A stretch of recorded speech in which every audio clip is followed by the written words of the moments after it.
अच्छा, मैंने कल कहा था हम 2016 का ही खत्म करेंगे आज, क्योंकि ये इंपॉर्टेंट पेपर था। Place of Urdu in Pakistan and supreme court ruling, ये आप इस कोई नहीं करने वाला। वरना अगर आप पढ़ें तो फिर जी जी very thank you so much, I am fine. अब ये उर्दू की प्लेस क्या है पाकिस्तान के अंदर? हमारी नेशनल लैंग्वेज है और यूनाइट करती है हमें। कायदे आज़म ने नेशनल लैंग्वेज से करार दिया था। हमारी नेशन की आइडेंटिटी है, हमारे कल्चर की स्ट्रेंथ है, दुनिया में भी आइडेंटिफाई करती है। हमारी हिस्ट्री जो सी है रिफ्लेक्ट करती है, हमारे हिस्टोरिकल बैकग्राउंड को रिफ्लेक्ट करती है। हम लोगों की आप कह लें फ्यूचर जनरेशन का सर्वाइवल है। पाकिस्तान की प्रोविंसेस के दरमियान में लिंकेज है। कंट्री की इंटरनेशनल लेवल पे आइडेंटिफिकेशन है। पाकिस्तान की अंदर प्लेस क्या है उर्दू की? ये एक डिलेमा है जी। हम उर्दू के ऊपर लाइक हमारी है तो नेशनल लैंग्वेज, लेकिन इसको उस तरह से प्रायोरिटी मिली नहीं। उर्दू के ऊपर हमारा लिटरेरी वर्क के ऊपर कोई ज़्यादा कंट्रीब्यूशन कंट्री के अंदर नहीं पाया जाता, क्योंकि हम इंग्लिश के ऊपर बहुत आप कह लें दीदा दिलेरी से काम, या उसकी रीज़न ये है कि मे भी हम ये सोचते हैं कि इंग्लिश के बगैर हम सर्वाइव नहीं करेंगे। तो उर्दू एक निगलेक्टेड सी लैंग्वेज है, मैं कहता हूँ इसको निगलेक्टेड, यानी इस श्रम में है कि आप और अपनी और मेरी बात भी करें तो हम उर्दू अगर बोलना भी शुरू करें तो हम उस तरह से नहीं लिखते और बोलते। लाइक अभी भी कोई पीएमएस का जिसने पेपर दिया है, पेपर वाज क्वाइट टफ, और उर्दू आप लोगों की बस ऐसी होती है। क्योंकि इसको स्कूल्स कॉलेजेस यूनिवर्सिटी लेवल पे उस तरह से ट्रीट नहीं किया जाता एक सब्जेक्ट के तौर पे उर्दू को। नेशनल लैंग्वेज है तो नेशनल लैंग्वेज के अंदर फिर आपको बहुत ज़बरदस्त होना चाहिए। बोलने में, बात करने में, लिखने में नेशनल लैंग्वेज की बात करें, क्योंकि कम से कम आपको नेशनल लैंग्वेज बहुत अच्छी आनी चाहिए।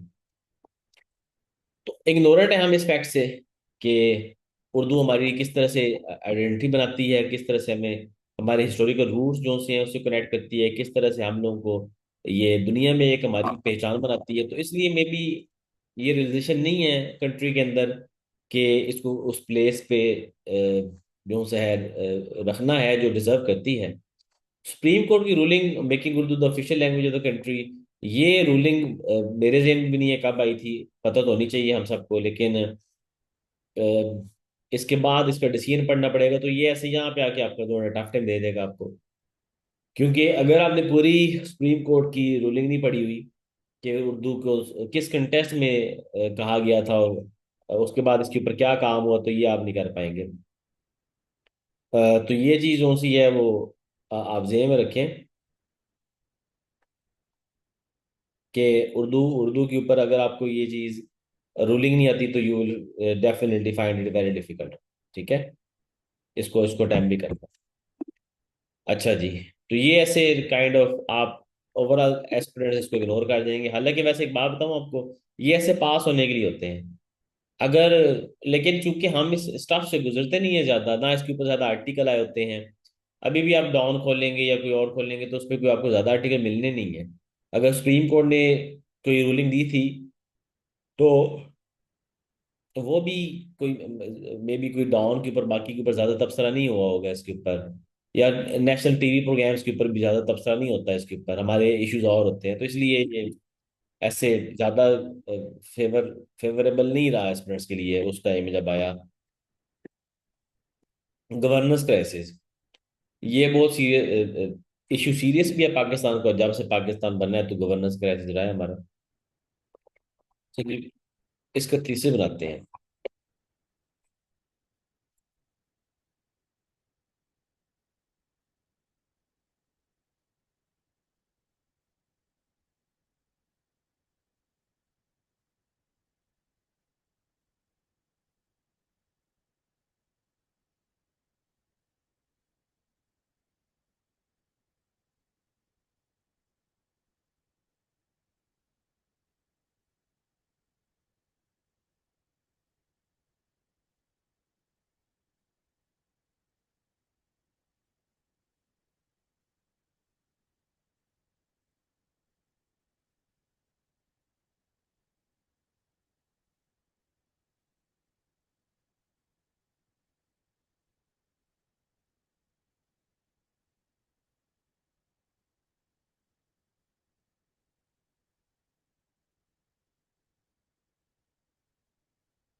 अब इसमें सारा कुछ एड्रेस किया है मैंने बेसिकली। इसके अंदर की वर्ड्स काफी ज्यादा है वैसे।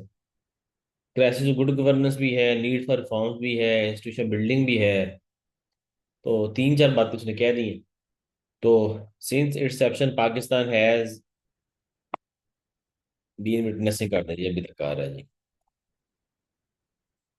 loopholes in its governance structures owing to states failure in addressing the loopholes। अब मैंने ना ये चीज आपको बता दूं, owing to states failure in addressing these loopholes, ये बेसिकली मैंने रिफ्लेक्ट बैक किया ढेर सारे फैक्टर्स को जो रिस्पॉन्सिबल है, जो मैं भी लिखवाऊंगा बेसिकली आपको।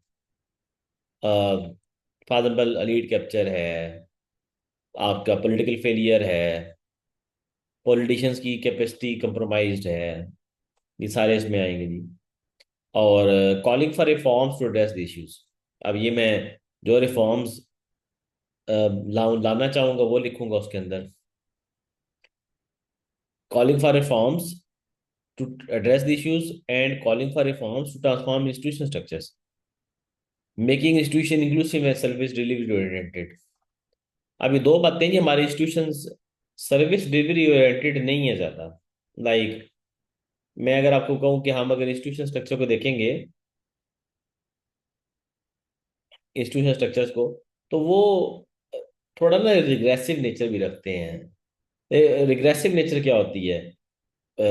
रेजिस्टेंस बहुत जो सी होती है। आप कह लें कि लोगों को काम डिलीवरी, पब्लिक सर्विस डिलीवरी में आप देखेंगे तो there is a lot of resistance, ठीक है, जो आपको नॉर्मली विटनेस करनी पड़ती है। अच्छा जी। अब इसके अंदर रिफॉर्म्स क्या देंगे वो बात करेंगे। इंस्टीट्यूशन किस तरह रिफॉर्म, इंस्टीट्यूशन बिल्डिंग किस तरह होगी उस पर बात करेंगे। तो ये इस ऐसे के अंदर ना आपको तीन पहलू पे बात करनी है। पहला आएगा जी, पहले तो इसकी डेफिनेशन नेक पार्ट में आप लिख देंगे जी। फॉर एग्जाम्पल इंट्रोडक्शन आपने ये बनाया है इसका।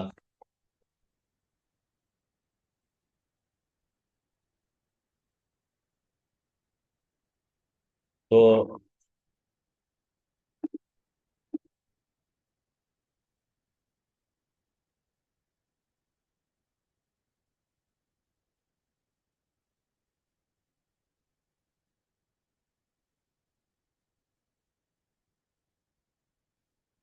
डिफाइनिंग गवर्नेंस,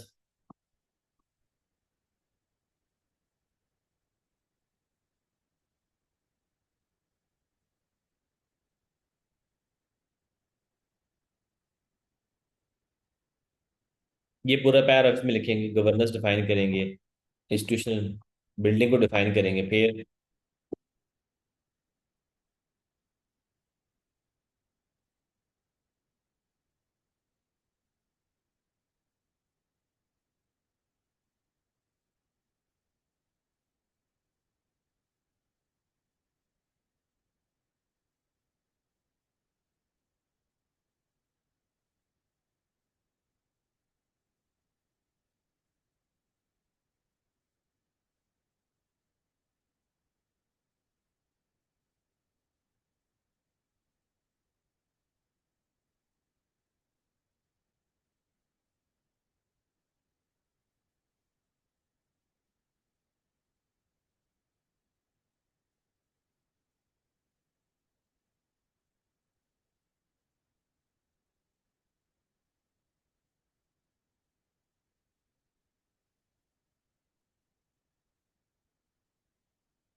ये बड़ा की फैक्टर है इसमें।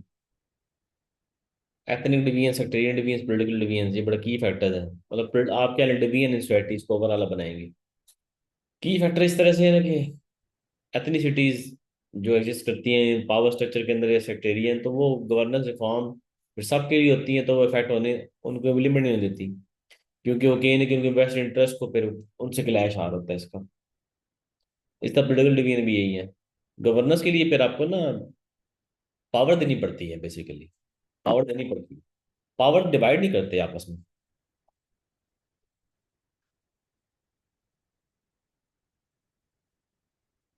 Local bodies. अब ये चार फैक्टर मैं लिखूंगा इसमें। फिर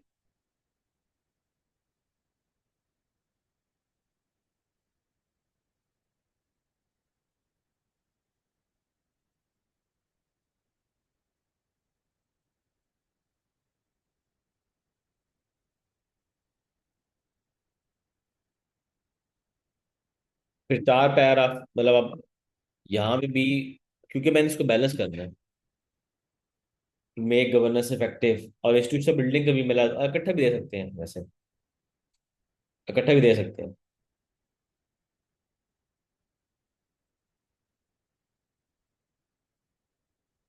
यानी कि दोनों इकट्ठा, लेकिन मैं इसमें अलग करूंगा क्योंकि मैं कंटेंट है मेरे पास।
वैसे मैं ज्यादा बनाना चाह रहा हूँ, लेकिन चलो।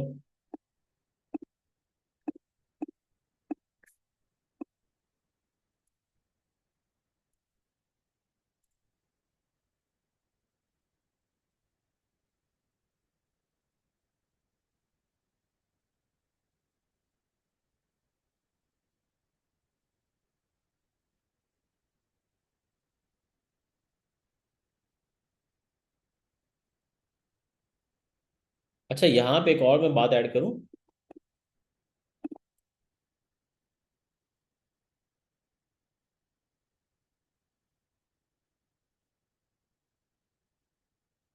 ये मैंने ऐड खुद की है ताकि मैं ऊपर वाले क्वेश्चन को ज्यादा बेहतर एड्रेस करूँ। इंस्टीट्यूशन की बात थी तो मैंने कर दिया है।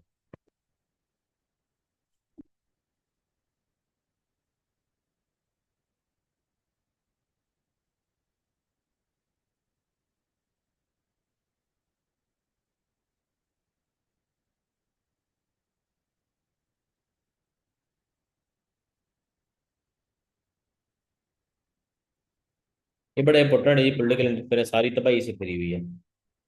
पॉलिटिकल इंटरफेरेंस जब तक काम नहीं होने तबाही ऐसे ही है, ऐसे ही रहेगा।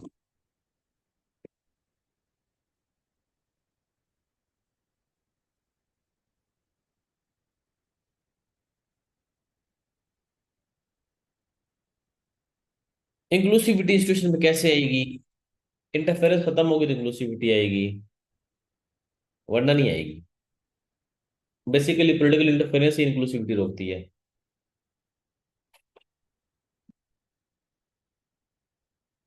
इंस्टीट्यूशन को इंक्लूसिव कर दें, आपकी स्टेबिलिटी आ जाएगी। इंक्लूसिविटी का मतलब क्या है?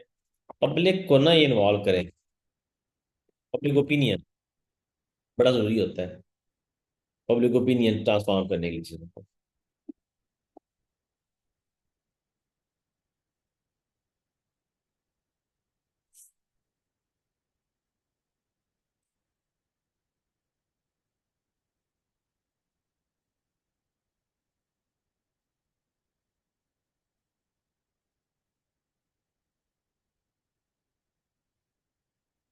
ये इंपॉर्टेंट है।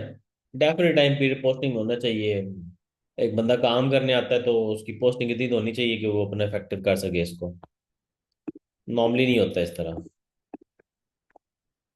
मतलब रेजिस्टेंस फेस करनी पड़ती है और पोस्टिंग ट्रांसफर भी जल्दी हो जाती है। पॉलिटिकली मोटिवेटेड पोस्टेज भी होती हैं ज़्यादा।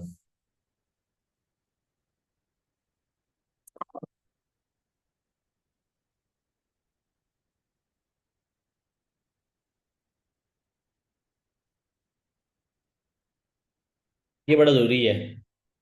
इनकलकेशन ऑफ टेक्नोलॉजी बहुत ज़रूरी है। इसके बगैर काम नहीं होगा।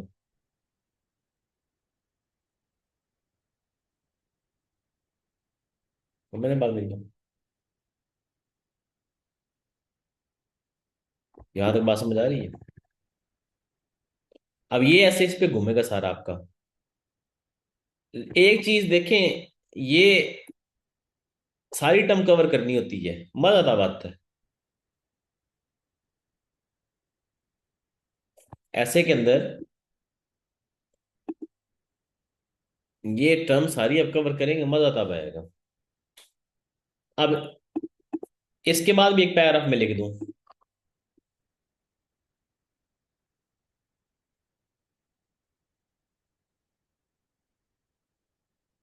कैसे? मैं अगर उसके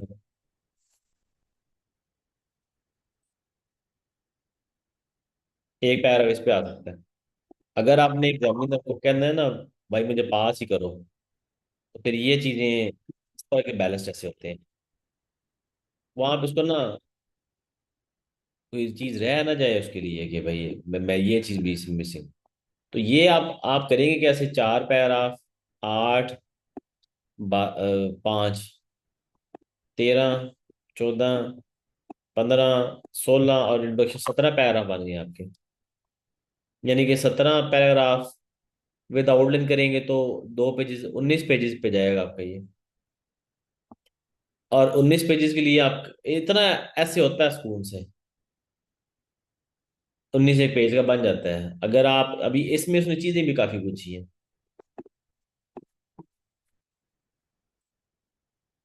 तो ये एक बैलेंस ऐसे होगा। लेकिन सबके फैक्टर बताएं और फिर कैपेसिटी के मुताबिक काम करें तो you can get 40+ marks in this. 50 भी, 60 भी आ सकते हैं। डिपेंड करता है आपका। समझ आ रही है बात की?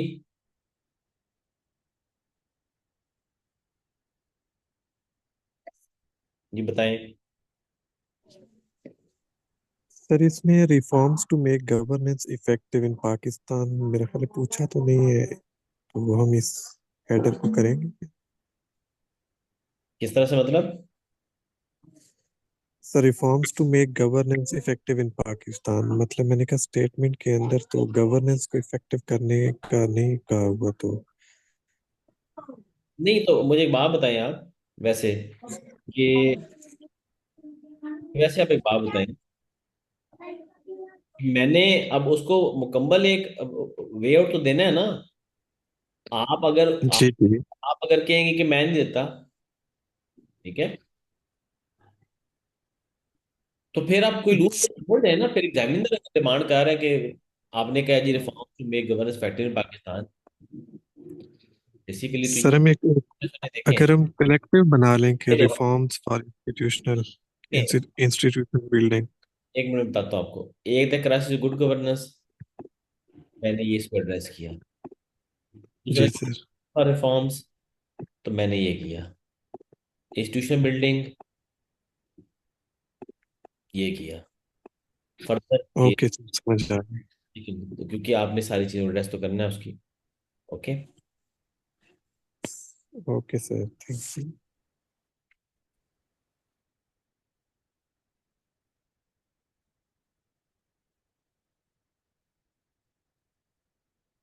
आ रही बात समझ? आगे चलें। जी सर।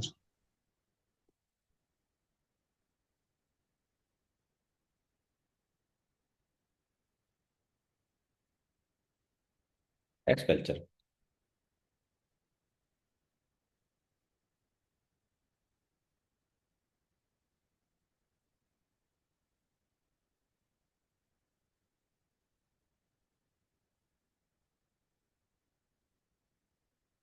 अब ये बड़ा टेक्निकल है।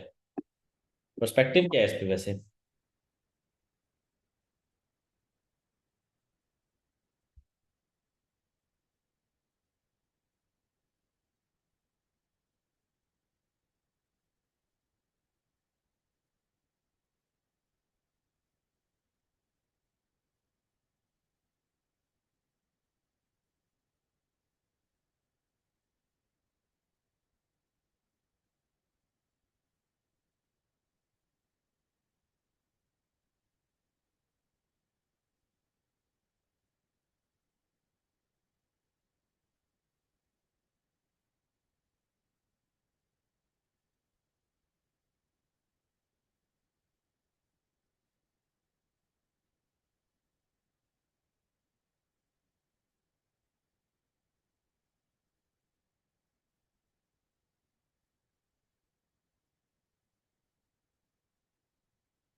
जी।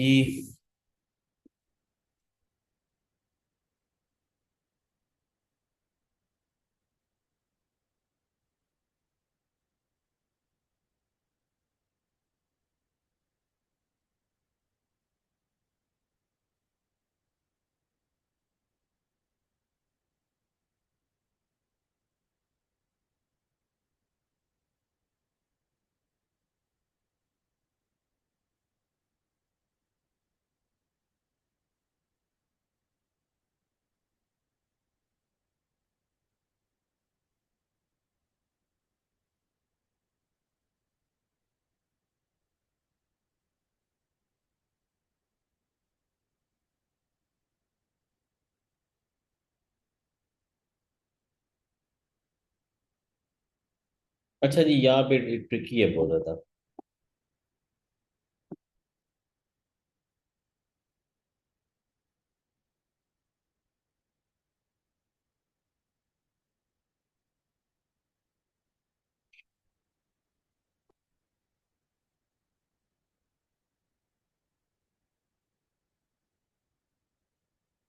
with the inculcation of technology and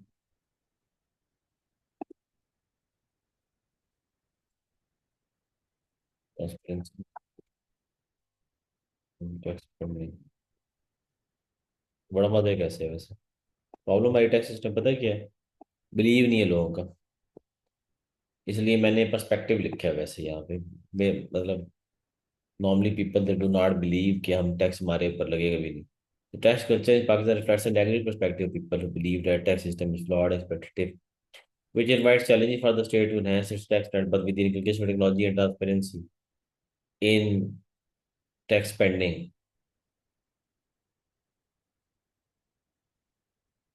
the country can take benefits of the prosperity the country has if people pay tax to the government। क्योंकि अगर लोग टैक्स पे करें ना पाकिस्तान के तो बेतहाशा टैक्स कलेक्ट होता है। लेकिन इसमें ना चैलेंजेस बहुत है। हमारा पर्सपेक्टिव टैक्स के बारे में है ही नेगेटिव वैसे। मैं अगर वैसे ही बात करूँ तो हमारा पर्सपेक्टिव है ही नेगेटिव टैक्स के बारे में। रीजन उसकी है कि एक एलीट कैप्चर है। लोग कहते हैं ये टैक्स हम पे लगता नहीं है। फिर करप्शन भी बहुत ज्यादा है। ये बड़े क्रिटिकल इश्यूज हैं अगर आप सोचे तो। और गेटिंग माय पॉइंट। एक मिनट। हेलो। सलाम।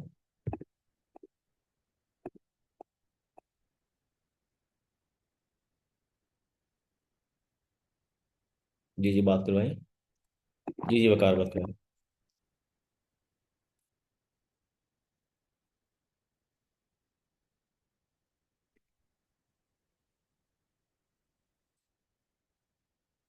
बेटा एक मिनट वेट कीजिए।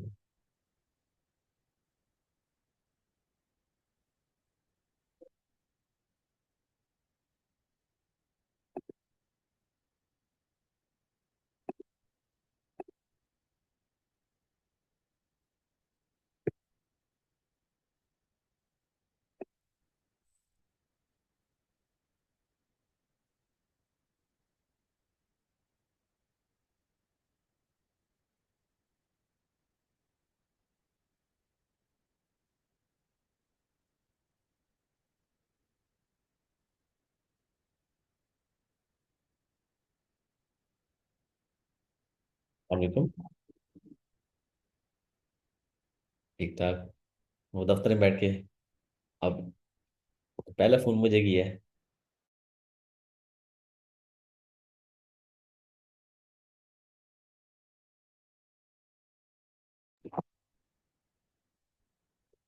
एसी इन्फोर्समेंट लड़का ना। जबरदस्त। जबरदस्त होगी आप। पहले पहले दिन आपकी पोस्टिंग का आज।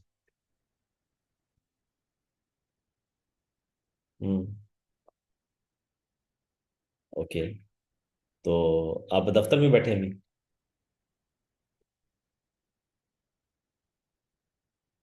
नहीं। मैंने देखा मैंने कि सरकारी नंबर से कॉल आ रही तो मैंने कोई अपना बंदा होगा जिस टाइम कॉल कर रहा है दोपहर को। हाँ।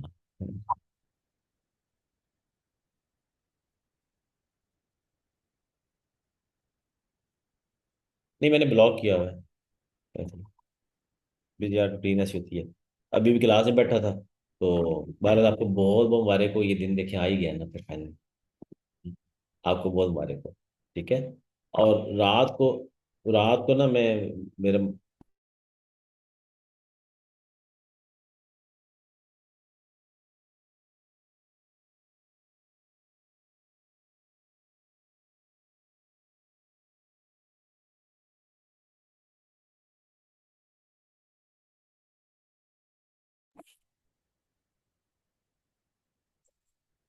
सॉरी ये कॉल आ रही थी मुझे तो मुझे डाउट था कि ये कोई मेरा दोस्त का आ रहा है तो मैं उठाई है तो ये मोहसिन मुमताज पिछले साल मोहसिन मुमताज मेरा भाइयों की तरह प्यारा स्टूडेंट रहा है। तो आज मोहसिन दफ्तर में बैठा है तो उसने कहा सर मैंने पहले आपको कॉल करनी थी। तो इट हैपन्स। मोहसिन और मैं जूम पे इस तरह क्लास किया करते थे। तो आज वो ऑफिस में बैठा हुआ है। इतना अच्छा लगता है वैसे नहीं? क्या ख्याल है? मजा आता है ना? इसका मतलब है कि इट्स इट्स पॉसिबल आपके लिए भी, वेरी मच पॉसिबल। क्या ख्याल है? और टीचर्स के लिए ज़्यादा अच्छा लगता है कि आप देखें ना, वो कहता है सारा ऑफिस बैठ के मैंने पहली कॉल आपको की है, तो इट फील्स लाइक कि आपके हाँ इंशाल्लाह आप भी कॉल करेंगे, मैं कह रहा हूँ वेरी मच पॉसिबल। और मोहसिन बड़ा ब्रिलियंट बच्चा रहा है, आप तो देखे ना, आप उसकी ज़िंदगी ट्रांसफॉर्म होगी अल्हम्दुलिल्लाह, पूरी ज़िंदगी अच्छा काम करेगा। बंदा ही बड़ा पॉजिटिव है, नाइस आदमी, ऑनेस्ट आदमी, मेहनत खुद बड़ी करता था, बहुत ज़्यादा मेहनती आदमी। चले जी, सॉरी वो कॉल आ गई। अच्छा जी।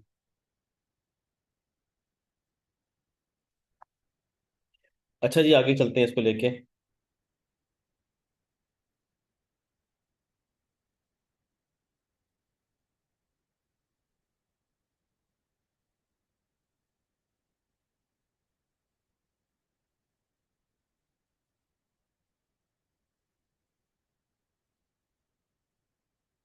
ओके जी, पर्सपेक्टिव रिगार्डिंग टेस्ट कल्चर।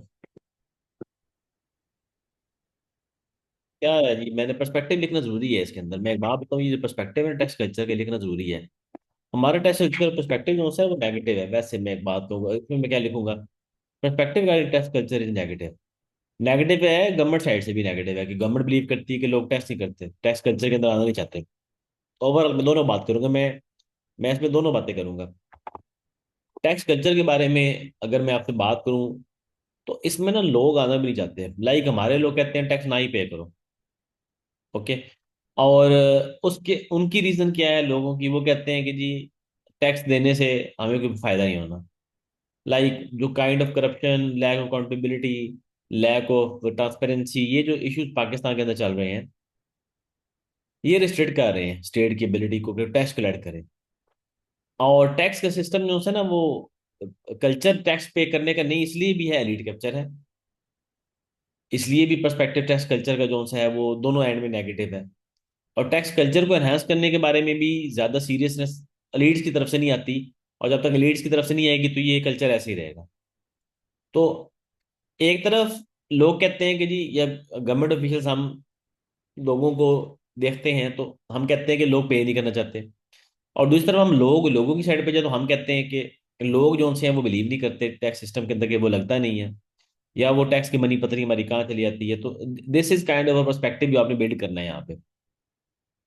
और पाकिस्तान का पर्सपेक्टिव क्या है, स्टेट का पर्सपेक्टिव क्या है, कि टैक्स जो सा है वो होना चाहिए, टैक्स कल्चर पॉजिटिव होना चाहिए, लोग टैक्स पे करें ताकि स्टेट जो से डेवलप कर सके। तो ये एक पैराग्राफ मेरे ख्याल से डिफ्रेंशिएट करेगा आपका, आप कह लें कि इस पूरे ऐसे को, perspective regarding tax culture in Pakistan, इसमें स्टेट का पर्सपेक्टिव भी, लोगों का पर्सपेक्टिव भी, और कंट्री का पर्सपेक्टिव भी, तीनों मैं अपने पास लिख के आऊंगा। ये आप कैसे डिफ्रेंशिएट आदमी करेगा, एक पैराग्राफ इसका।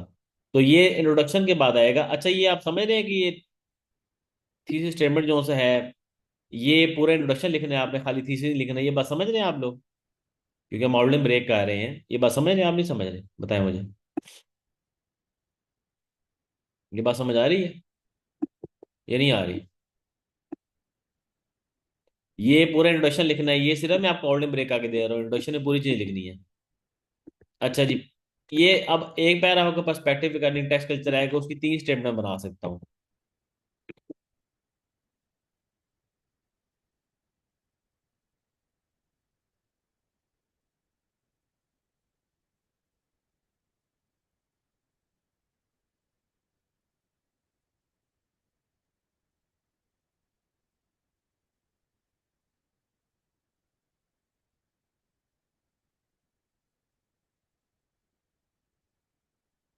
अब कहेंगे अब गवर्नमेंट और कंट्री अलग होती है, नहीं अलग नहीं होती, लेकिन कंट्री का पर्सपेक्टिव होगा कि टैक्स होना चाहिए और उसमें ग्रोथ और डेवलपमेंट के लिए। गवर्नमेंट का पर्सपेक्टिव है कि लोग पे नहीं करते, पीपल पर्सपेक्टिव को लगता नहीं है। समझ रहे हैं बात मेरी अब? बात समझ आ रही है?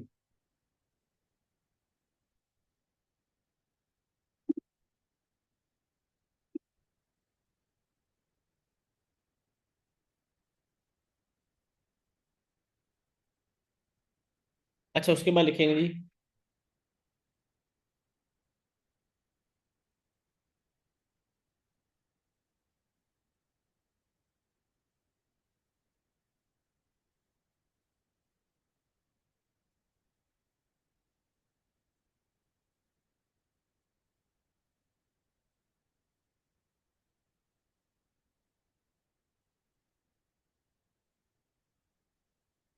प्रॉस्पेक्ट्स क्या है जी?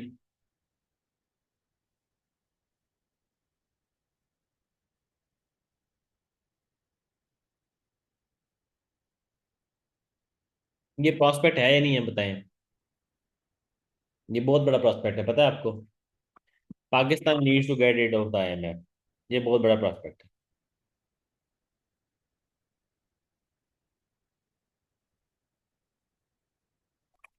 क्योंकि अभी भी ना, हमारे जो फाइनेंस मिनिस्टर है उन्होंने ये बात की है कि पाकिस्तान को ना अब, अपने उसके ऊपर IMF सिस्टम से दांव छुड़ाने के लिए टैक्स की कलेक्शन इतनी करनी पड़ेगी, वरना हम नहीं कर पाएंगे। प्रॉस्पेक्ट को मिले तो नेगेटिव नहीं है, ये अच्छी बात है। हमें IMF से दांव छुड़ानी है। फिर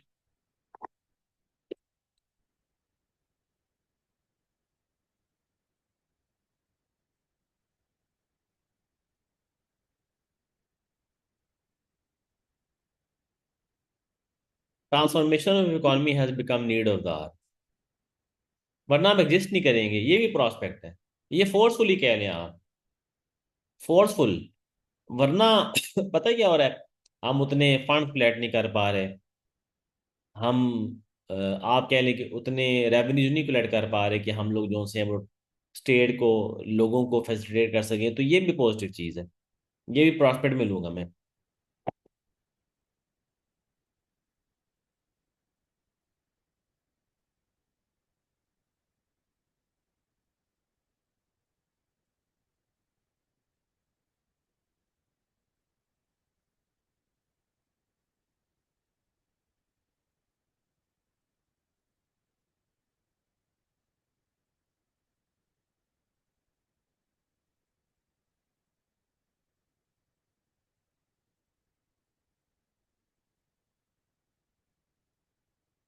ये IMF ने पता है क्या है? IMF ने कहा है कि एलिट्स को टैक्स करें और गरीबों पर स्पेंड करें। ये भी प्रॉस्पेक्ट है।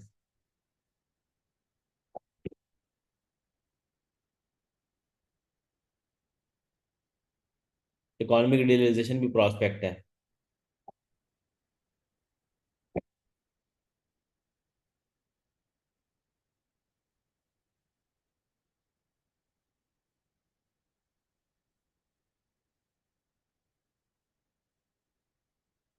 डेमोक्रेसी रिवाइवल भी एक प्रॉस्पेक्ट है, क्योंकि रिवाइवल डेमोक्रेसी पीपल बिलीव करना शुरू हो जाते हैं गवर्नमेंट के अंदर। विद द पैसिव टाइम तो हो जाएगा ये, विद द पैसिव टाइम।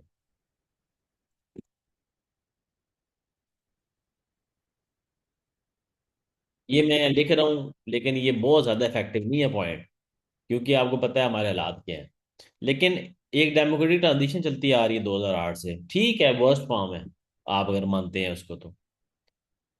लेकिन ये जरूर होता है कि ऐसा ऐसा ऐसा ही बेहतर होती है, फेथ बेहतर होता है लोगों का, टैक्स में नेट में आना शुरू हो जाते हैं लोग, डेवलपमेंट में लगना शुरू हो जाता है, फोकस बढ़ना शुरू हो जाता है। तो ये विद द पैसिव टाइम होता है, विद द पैसिव टाइम। ये भी प्रॉस्पेक्ट है हमारा। डिजिटलाइजेशन भी प्रॉस्पेक्ट है, वो फोर्सफुली करनी पड़ेगी हमें, वरना हम सर्वाइव नहीं करेंगे। इंटरनेशनल इंस्टीट्यूशन कह रहे हैं आप ट्रांसफॉर्म करें, प्रॉस्पेक्ट है। ये रेवेन्यू कलेक्शन के लिए बड़ा जरूरी है ट्रांसफॉर्मेशन इकोनॉमी की, टैक्स की फॉर्म में, नेट की फॉर्म में, इनफॉर्मल इकोनॉमी डील करने के लिए। क्योंकि हमारी इनफॉर्मल इकोनॉमी का बहुत ज्यादा जो सा है वो आप कह लें कि उसमें रेवेन्यू निकलता है। IMF से गेट रेड होने के लिए ये प्रॉस्पेक्ट्स हमारे हैं। इसमें और भी आप ऐड कर सकते हैं। IMF कैसे करता है जी? IMF की कंडीशंस में होता है कि आप टैक्स नेट को बढ़ाएं। जब टैक्स नेट को बढ़ाने की बात करते हैं तो वो प्रेशर तो लोगों पे आता है, लेकिन वो ये कहते हैं हम टैक्स नेट को बढ़ाने की बात ये कह रहे हैं कि अमीरों से चार्ज करें पूरा आप टैक्स। फॉर एग्जाम्पल यूरोप के अंदर इनहेरिटेड टैक्स भी है, इनहेरिटेड टैक्स यहाँ पे नहीं है। तो वो टैक्स कलेक्ट करते हैं यूरोपियन और तरीके से। चैलेंजेस क्या हैं? चैलेंज बहुत बड़े जी हैं।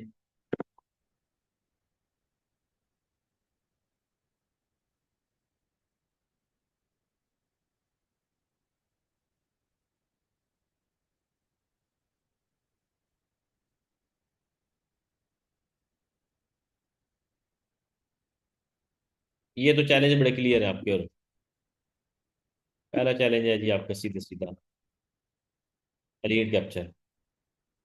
लीड्स के पास है तो वो ट्रांसफॉर्म करना नहीं चाहते। भाई ये पूरी क्लॉज बनाइएगा, मैं सिर्फ ऑर्डिनरी ट्रांसफॉर्म कर रहा हूँ आपको। ये ना समझिएगा फ्रेज क्लॉज बन रही है, ये सिर्फ आपको मैं पॉइंट बताना चाह रहा हूँ इसलिए। लीड कैप्चर है वो नहीं चाहते। फिर ट्रेडिशनल माइंडसेट। इंस्टीट्यूशन में ट्रेडिशनल माइंडसेट है, वो टेक्स्ट कल्चर को ट्रांसफॉर्म होने नहीं देते। ट्रेडिशनल माइंडसेट मतलब है वो जिस तरह पहले टेक्स्ट कलेक्शन चलती है वो ट्रांसफॉर्म नहीं देते, इसलिए वो टेक्स्ट कलेक्ट नहीं हो पाता, आपका अंदर से हर्डल्स बहुत हैं, ब्यूरोक्रेटिक हर्डल्स बहुत हैं। इनफॉर्मल इकोनॉमी चैलेंज नहीं है, कॉन्सिक्वेंस है। लीड कैप्चर चैलेंज है, उसको ओवरकम करना। ट्रेडिशनल माइंडसेट इवन आपके इंस्टीट्यूशन के अंदर वो ट्रांसफॉर्म करना। फिर चैलेंज है जी, to gain the confidence of people. ये बहुत बड़ा चैलेंज है। फिर पॉलिटिकल इंस्टेबिलिटी, क्योंकि पॉलिसी नहीं फॉर्म ही नहीं हो पाती। ये बहुत बड़ा चैलेंज है। एडमिनिस्ट्रेटिव चैलेंजेस मैंने इसके अंदर लिख दिए हैं ये वाले। Repercussions.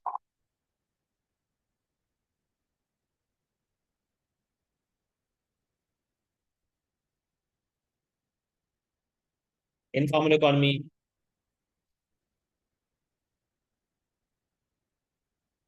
Dependence on the IMF। बस ब्लॉक कर देना लड़के।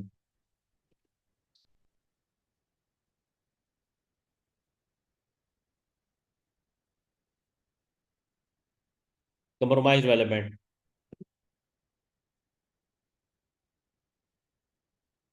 कंट्री की।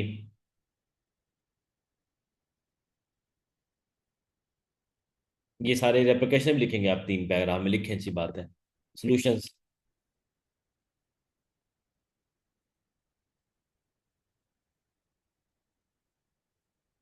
विलियन। ये आपका आएगा जिसमें, ये बड़े दो लंबे ऐसे थे आपके जो मैंने आज कवर किए। इनको ब्रेक भी इस तरह करने हैं, लंबे लंबे, ये फिर इसमें पैरा विलियन थोड़ी कम कर देने, करने ऐसे ही। ये समझ आ गया ऐसे जी, आपको बताएं? बताएं बताएं बताएं, आया समझ? Gender equality is a myth, हर दफा आता है जी, या नहीं भी आता तो ये मिथ है, रियलिटी आपने खुद डिसाइड करना है जेंडर के ऊपर आप। मिथ है रियलिटी दोनों फॉर्म में जा सकते हैं, मिथ और रियलिटी दोनों चीज। Creation new province in Pakistan और does foreign aid help to achieve economic stability, ये दो हम अगले में करेंगे, क्योंकि ये दो इंपॉर्टेंट है। ये नेक्स्ट क्लास में करेंगे। अगले हफ्ते में ये दो करेंगे, और मैंने अगले हफ्ते आपको 2020 तक पेपर खत्म करा देने हैं। 20 सालों के हमारे हो जाएंगे।